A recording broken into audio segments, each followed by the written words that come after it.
दूसरा इतिहास 7वां अध्याय कुल वचन 22। मंदिर का समर्पण। जब सुलेमान यह प्रार्थना कर चुका तब स्वर्ग से आग ने गिरकर होम बलियों तथा अन्न बलियों को भस्म किया और यहोवा का तेज भवन में भर गया।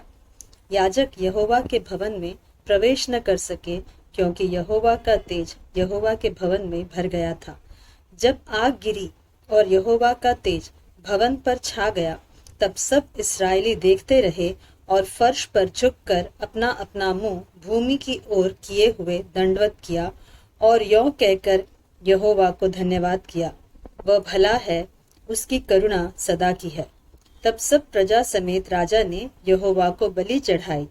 राजा सुलेमान ने 22,000 बैल और 1,20,000 भेड़ बकरियां चढ़ाई। यों पूरी प्रजा समेत राजा ने यहोवा के भवन की प्रतिष्ठा की।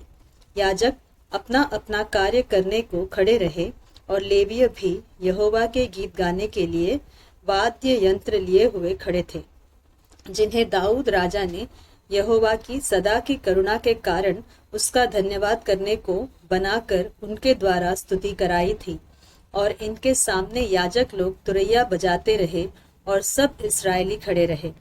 फिर सुलेमान ने यहोवा के भवन के सामने आंगन के बीच एक स्थान पवित्र करके होम बलि और मेल बलियों की चर्बी वहीं चढ़ाई, क्योंकि सुलेमान की बनाई हुई पीतल की वेदी होम बलि और अन्न बलि और चर्बी के लिए छोटी थी।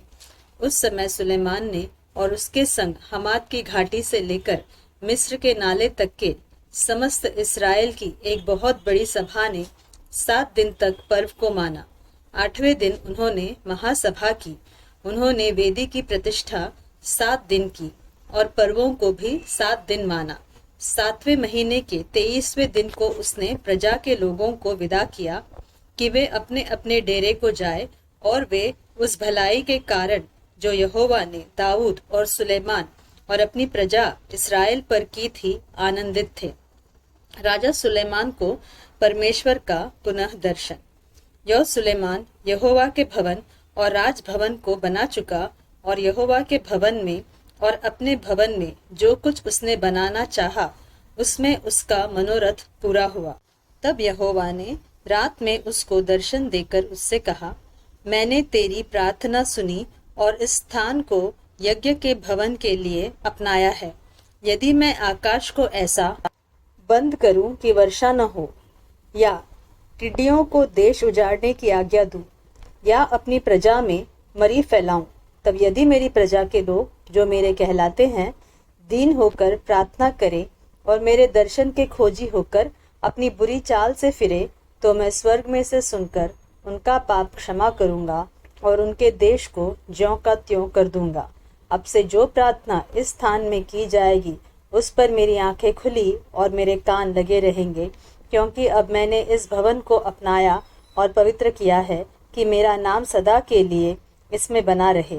मेरी आंखें और मेरा मन दोनों नित्य यही लगे रहेंगे। यदि तू अपने पिता दाऊद के समान अपने को मेरे सम्मुख जानकर चलता रहे और मेरी सब आज्ञाओं के अनुसार किया करे और मेरी विधियों और नियमों को मानता रहे, तो मैं तेरी राजगद्दी को स्थिर रखूंगा, जैसे कि मैंने तेरे पिता दाऊद के साथ वाचा बांधी थी कि तेरे कुल में इस्राएल पर प्रभुता करने वाला सदा बना रहेगा।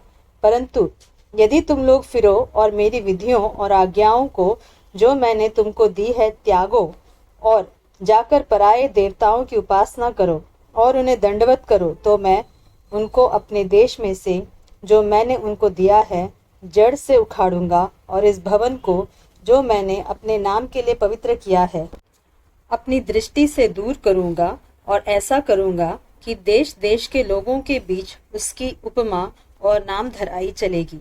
यह भवन जो इतना विशाल है, उसके पास से आने जाने वाले चकित होकर पूछेंगे, यहोवा ने इस देश और इस भवन से ऐसा क्यों किया है?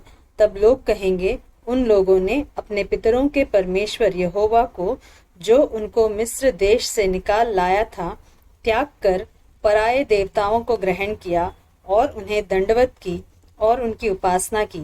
इस कारण उसने यह सब विपत्ति उन पर डाली है।